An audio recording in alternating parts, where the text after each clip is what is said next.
Welcome to the Celiac Diaries podcast. I'm your host, Lucia Cordero, and this is where we get real about life with celiac disease. Each week, I'll share practical gluten-free tips, wellness hacks, and honest conversations about the emotional side of living with an autoimmune condition. Think of this as your weekly mix of support, relatability, and inspiration to help you not just survive, but thrive with celiac.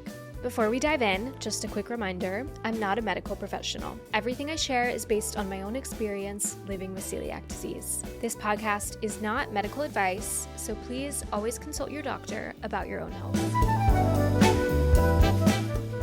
Hello guys, welcome back to Celiac Diaries podcast. I'm your host, Lucia Cordero, and today's episode is a little bit different than usual because I'm a big Halloween fan. I just think it's so fun. I love all of the holidays.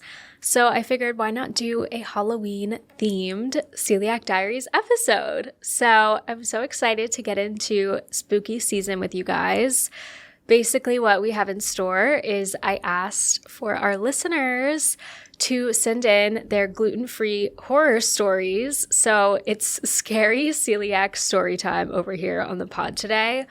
And I think it's going to be an entertaining episode, but it's also just going to be so relatable because I think all of us with celiac disease or gluten intolerances can really relate to these scary situations that we sometimes find ourselves in. And sometimes all you can do about it is just laugh it off. And it's comforting to know that you're not alone in it.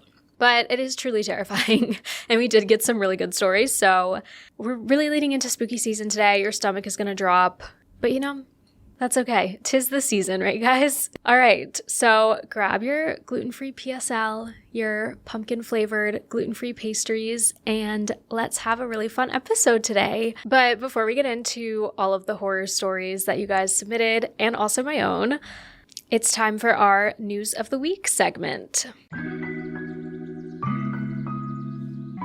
Okay, so fitting for this episode and for spooky season and Halloween weekend, I have a little blood news. So this is actually exciting, not scary, but the blood theme does kind of go along with Halloween vibes. But researchers in Australia have developed a new blood test that can help diagnose celiac disease without the dreaded gluten challenge. This is really major. So if you're unfamiliar, the gluten challenge is basically a step in the diagnosis process for celiac disease where you have to eat gluten again for about 6 to 8 weeks, sometimes longer. And essentially the point of eating the gluten again is to trigger the autoimmune response that doctors need to detect on their blood work or their biopsy, just to make sure that you're not healing your gut. So then you get a wrong test result and you're not 100% sure if you have celiac disease or not. But basically, this new blood test that they're developing will be a solution for patients that are in the process of getting diagnosed with celiac disease.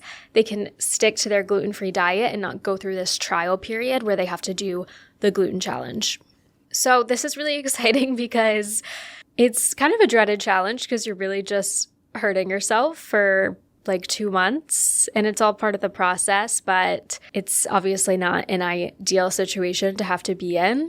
So if this does end up getting validated and rolled out, it could mean some faster diagnoses and potentially people being able to be diagnosed without biopsies or the dreaded gluten challenge. So they're seeing some strong accuracy so far, but there's still some work to be done. I will link the full article kind of detailing this study in the show notes if you're curious to hear more, but that's really exciting. And any pathway that could avoid the gluten challenge is definitely a treat, not a trick, to keep it in theme with the Halloween themed episode. That was a little cringy, but that's okay. Okay, moving on to our next weekly segment, we have our gluten-free fave of the week.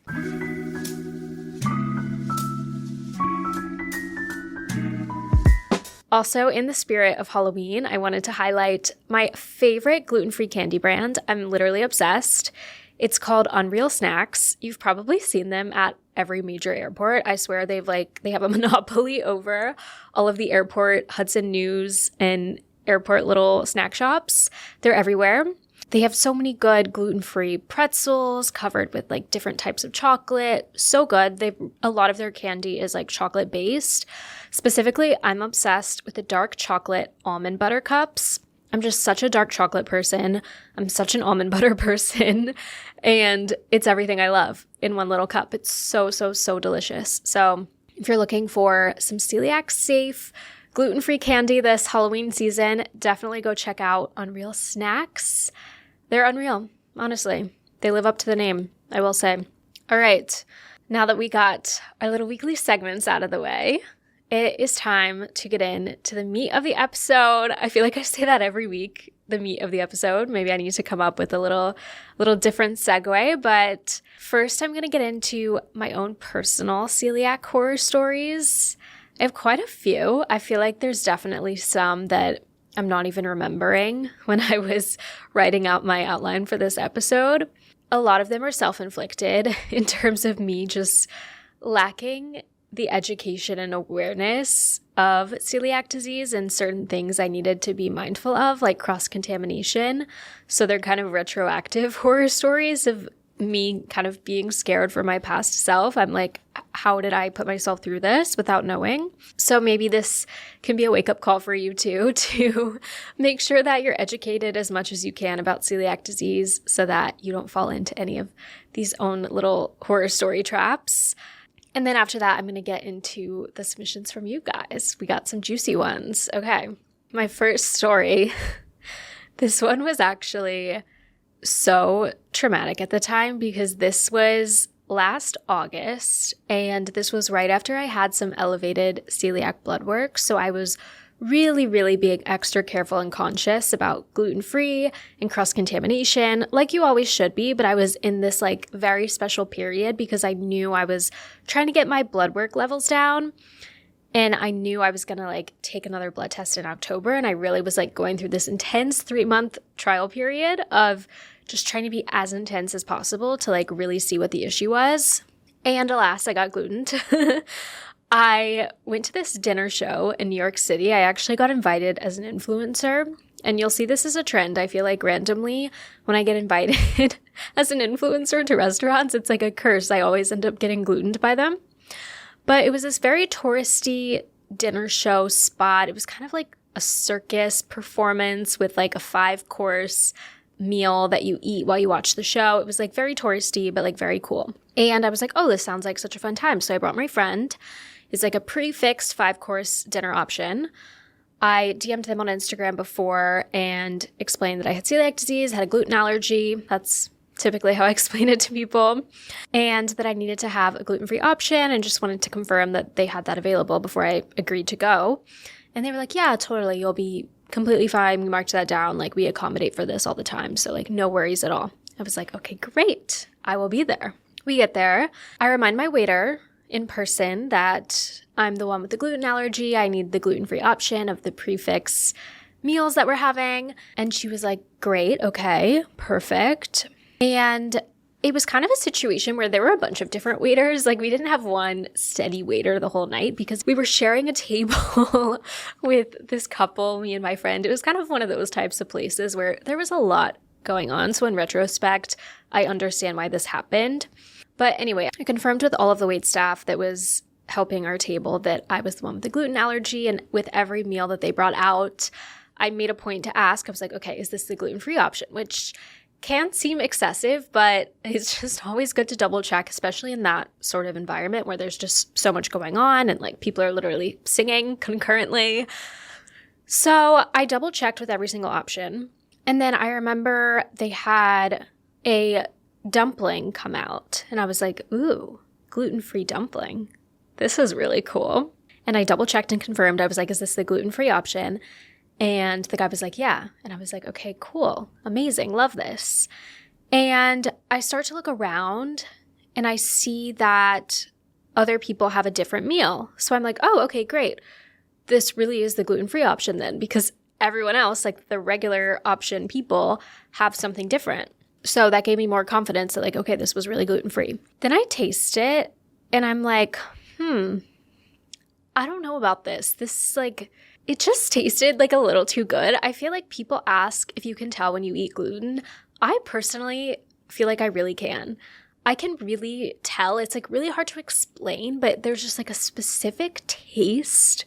If it's like some sort of dough or bread I guess it's like the taste of the wheat. I can really, really tell once I've eaten it. So immediately when I had a bite, I was like, I'm not so sure about this. Like maybe it's just a really good dumpling, but I fear that's not the case. So then I ask again, and I'm like, I just want to double check. Is this the gluten-free option? And I stop eating it.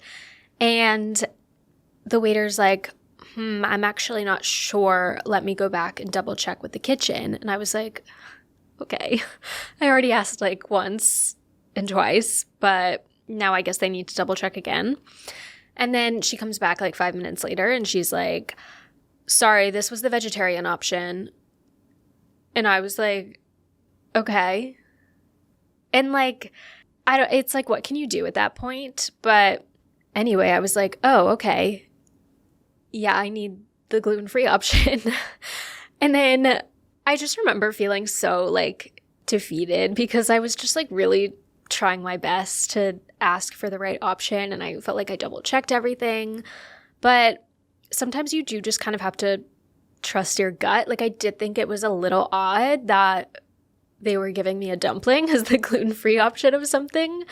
So in retrospect, I should have known before I ate it that it probably wasn't gluten-free or they like mixed up the wrong thing. I think it's really common for places like that, especially airlines. I feel like whenever I'm traveling internationally, they always accidentally bring me the vegetarian version of the meal before the actual gluten-free version. And I'm like, wait, are you sure this is the gluten-free version? And they're always like, oh, no, sorry, this was the vegetarian. So I think it's a really common thing that you just need to be aware of because, like, I don't blame the waitstaff. They're trying their best. But I do think it is really important for restaurants to take allergies and celiac disease very seriously because it just kind of put me in an unfortunate situation where I, like, had a bite of this dumpling and ended up needing to move back my blood test. And it just kind of – it really did affect – my life, not just from like the gluten exposure, but like I was in the middle of like planning another test and I had to push it back, and getting glutened is a whole thing and it's really tough.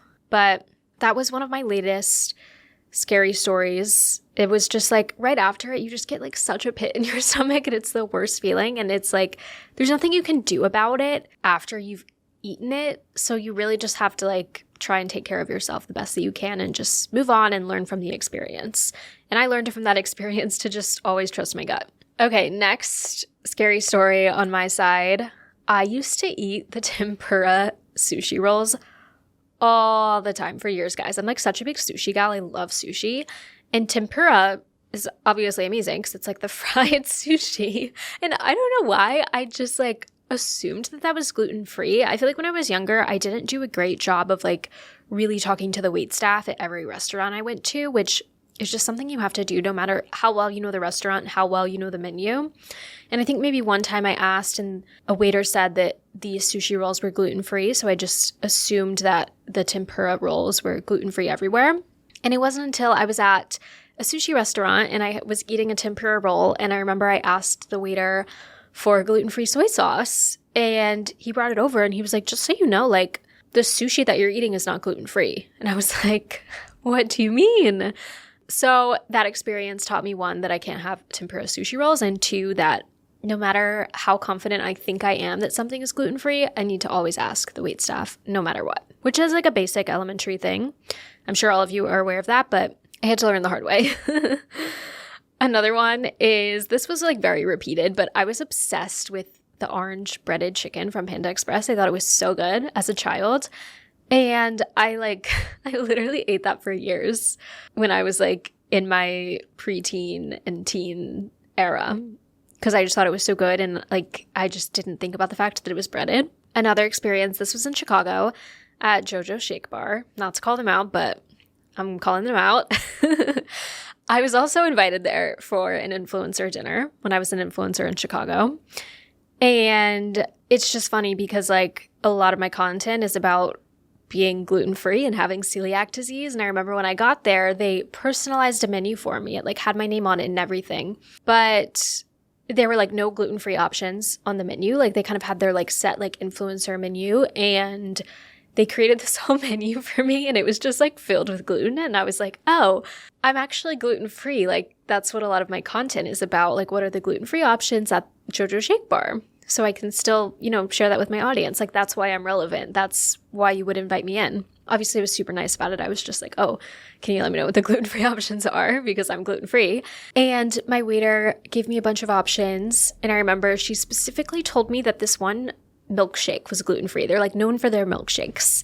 And I was like, okay, great. This milkshake sounds amazing. It was like some like pumpkin-y thing, I think I actually went there in October of 2022. So it's been exactly 4 years ago, but I still remember this night so vividly. And I remember I get the milkshake and I'm like, I feel like there's something in this, like a graham cracker or like something is like ground up in here. Like, this is strange. And I remember I was like there with my boyfriend at the time and I gave him the milkshake and I was like, is there something in this? Like, am I crazy? And he was like, no, there's like definitely something in this. So then when the waiter comes back, I ask her, I'm like, what is in this milkshake? And she was like, oh, there's like graham crackers like grounded up in there. And I was like, oh, graham crackers are definitely not gluten-free. And she was just like, oh, my bad. And I was like, okay. So that was really frustrating because I remember I made a point to like explicitly ask which milkshakes were gluten-free. And they explicitly told me that a milkshake was gluten-free when it wasn't. And I get it. Sometimes it's confusing as a waiter. It's difficult to keep track of everything. But I do think that's just something that restaurants and waiters do need to take very seriously when someone communicates that they have a dietary restriction, celiac disease, or an allergy. Like, it needs to be taken very seriously, and we should be able to know what ingredients we're actually eating when we're going to a restaurant and have like confidence in that. So that really shook me up, literally. It was a milkshake.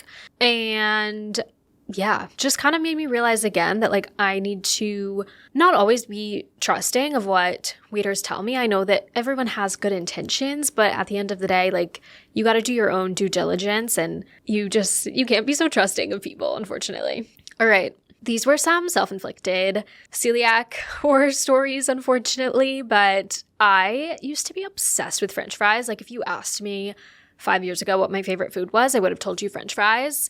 I love a fry these days, but I guess I just don't have them as much anymore, so I don't crave them as much. Used to be obsessed with French fries, and I would completely avoid asking if the fries were cooked in the same fryer and had cross-contamination whenever I went out to restaurants because I just didn't want to know, and I wanted to eat the fries no matter what. Anyway, so I had a ton of cross-contaminated French fries for years, which was so dumb of me, but I'm admitting it. Now I would never do that. I always ask.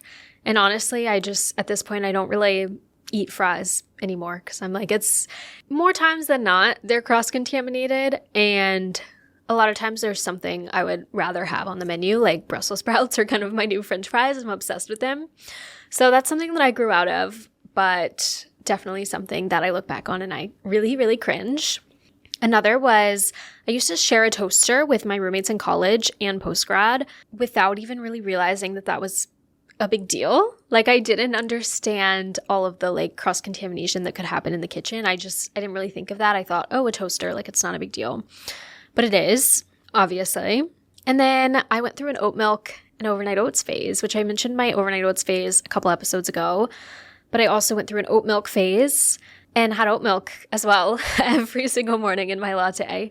And again, a lot of oat milks say that they're gluten-free, but a lot of them are not celiac safe. And I have just completely cut out oats from my life at this point because I have so much PTSD from them. I got a comment in my video that I was sharing about my overnight oats story, and there are some gluten-free celiac safe oats out there. But again, for me, I just like, for my peace of mind, I'm completely oat-free because it gives me way too much anxiety to try and figure out if it's a celiac-safe oat or just a regular oat.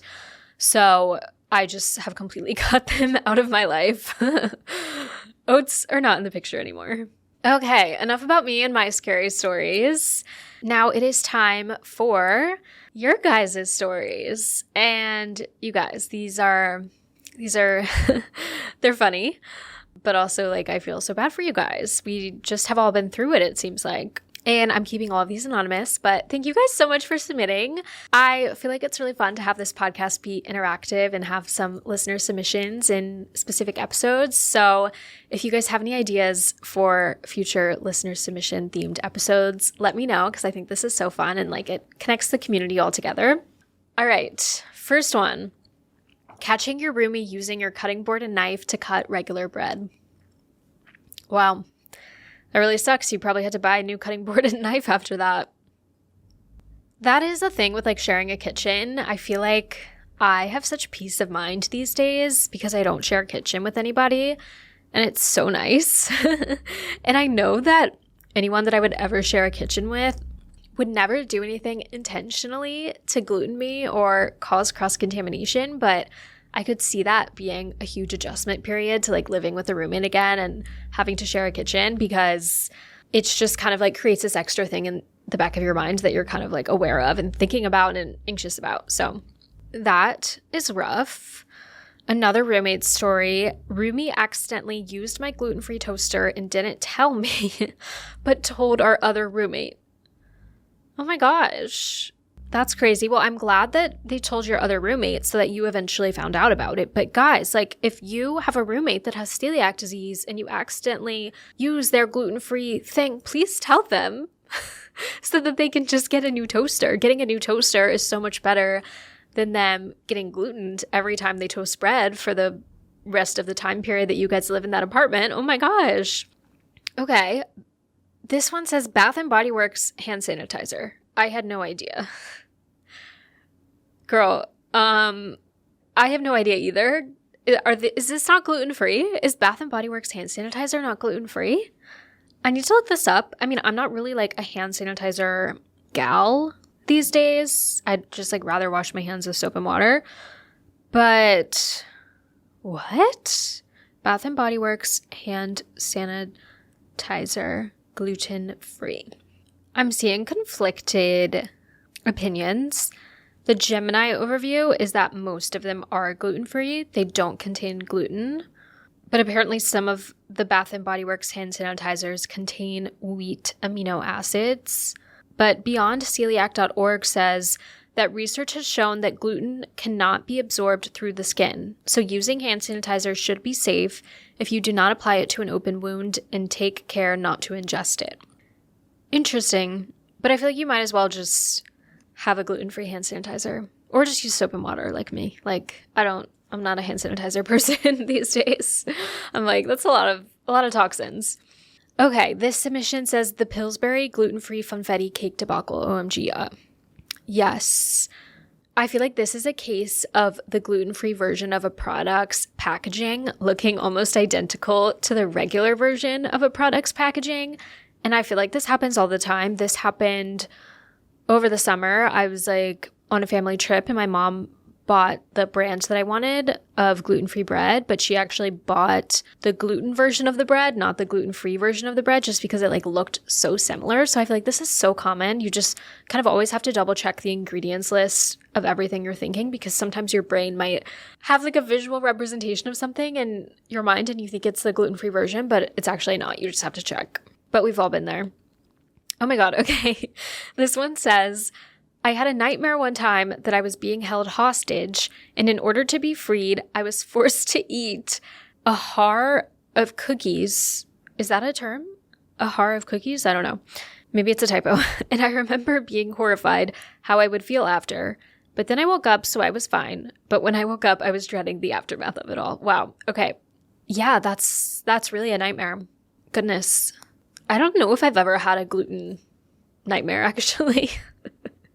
I feel like in my dreams, I'm just like, I don't have celiac disease when I'm dreaming. But yeah, that'll definitely wake you up in a frenzy for sure. Okay, next one. My boyfriend at the time glutened me on accident by cooking a recipe that needed cream of chicken soup. He thought that the can he grabbed was gluten-free, but I saw the Campbell's can in the trash. I ate a small bite before seeing it and was awaiting my fate. Oh no. That sucks. Yeah, see, as like well-intentioned as people can be, like obviously he didn't want to gluten you. Sometimes, you know, people just make honest mistakes. So you just kind of always have to double check if someone's making something for you homemade, in my opinion. All right, next story. Went out to dinner with friends. I did everything right. Told the server it was an allergy. Confirmed the gluten-free crust. Okay, sounds like they got pizza.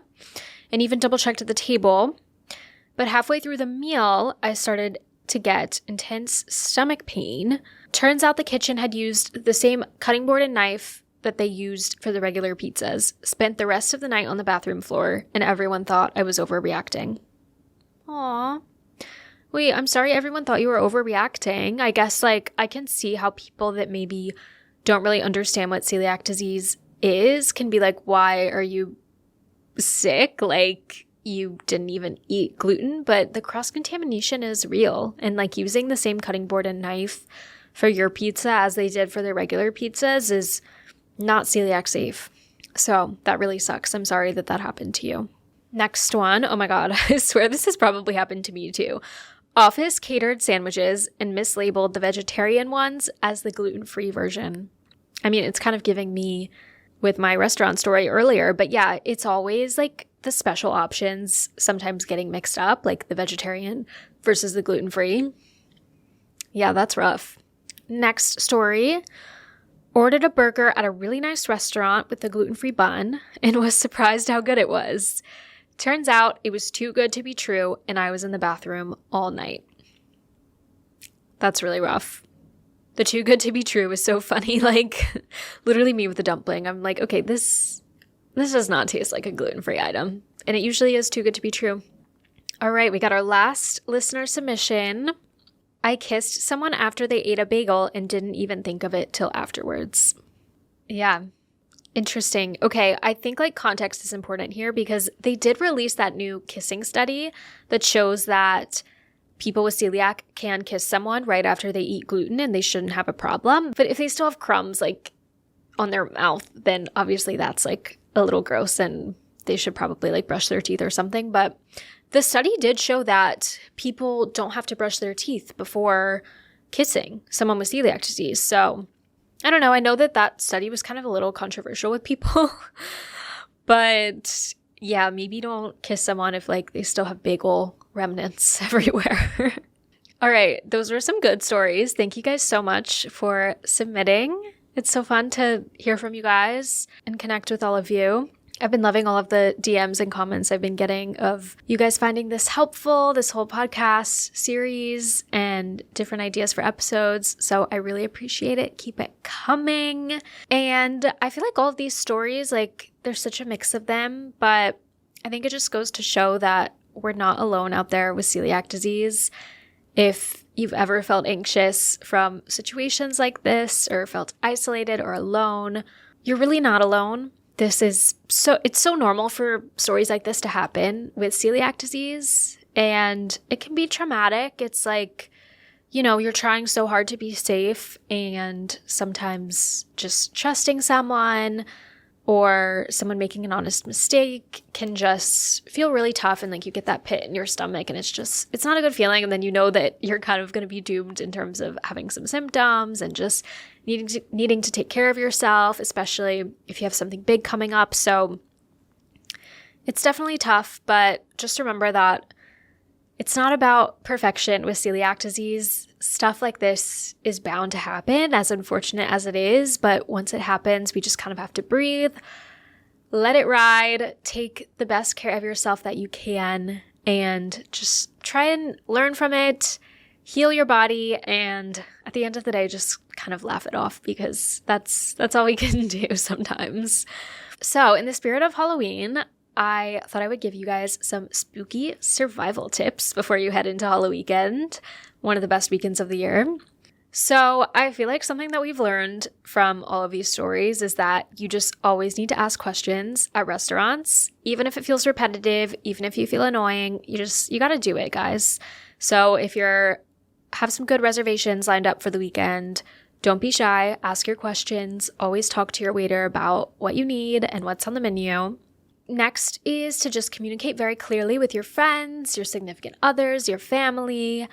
really make sure that they have the education that they need, because no one's trying to gluten you or be ill-intentioned with anything. It's just that they honestly don't know. So you really need to communicate that to them. And next, this is something that I've really learned, is never doubt your gut. You really got to trust your intuition with these things. If you feel like something's off, just trust it. If you feel a weird feeling about something, or like, how is this really gluten-free? Just don't eat it. It's better to be safe than sorry. And I think something that's really important with all of this is just remember that you're not being high maintenance by making all of these requests and double checking. You're really just like protecting your health. And like when you're in situations where you thought something was gluten-free and then it wasn't, and you trusted someone to give you the right information and they didn't, it kind of does create like a little PTSD in your mind. So it can be stressful sometimes, like trusting waitstaff again after situations, or trusting like your friend or specific family members that maybe accidentally did something. So just remember, like, you have to do what's best for you. You have to double check and advocate for yourself. It's not high maintenance to be celiac disease. Like, that's kind of one of my biggest pet peeves, is people saying that having celiac disease is high maintenance. It's not about being high maintenance. It's about just doing what you need to be healthy. And you shouldn't have it in your mind that having celiac disease means that you're a high maintenance friend, partner, or family member. So do what's best for you, specifically for Halloween weekend, guys. If you're trick-or-treating or taking people trick-or-treating, don't forget to read the ingredients list of all of the candy. And if you're drinking, don't forget to double check the ingredients list of all of the fun little Halloween-themed cocktails. In my opinion, it's best to just go with simple things that you know. But obviously, have fun and be safe this Halloween weekend, guys. I hope you have some really fun plans to look forward to. That is it for this week's Celiac Diaries Halloween episode. I'm going to do some more like holiday themed episodes in the future because I just think they're really fun. I'm such a holiday person. I love the holidays. So we'll have like a Thanksgiving, Christmas themed episode lined up for later this season. So stay tuned for that. And if you liked this episode, don't forget to give it a thumbs up, rate the show 5 stars, leave a review, and share this episode with a friend that has celiac disease or is gluten-free. And be sure to follow the pod. We're on Instagram and TikTok at Celiac Diaries Pod. And if you listen to this episode, just know that we also have a YouTube channel, so you can watch this. I also have the video live on Spotify as well. But stay gluten-free. I hope all of your Halloween treats are perfectly safe and gluten-free, and that there's no more horror stories this spooky season for you guys, okay? And thank you so much for watching. I will see you guys next Wednesday. Bye! Thanks for listening to this week's episode of the Celiac Diaries podcast. I hope you're leaving with a tip, a story, or just a little inspiration to live your best life with celiac. If you enjoyed today's episode, be sure to follow the show, share it with a friend, or leave a review. I'll see you back here next Wednesday. And until then, stay well.